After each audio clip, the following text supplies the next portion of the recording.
Allah subhanahu va taolo Qur'oni Karimda marhamat qilib aytadiki: A'udhu billahi minash shaytonir rajim.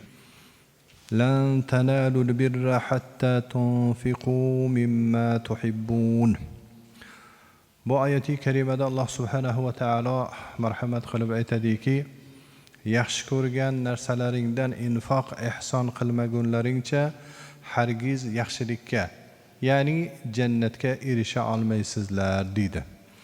Demak, mana bu oyati karimadan ma'lum bo'ladiki, kishi o'zini yaxshi ko'rgan mol dunyosidan infoq ihson qilishi uni jannatga daxil bo'lishi, jannatga muyassar bo'lishiga sababchi bitta omil.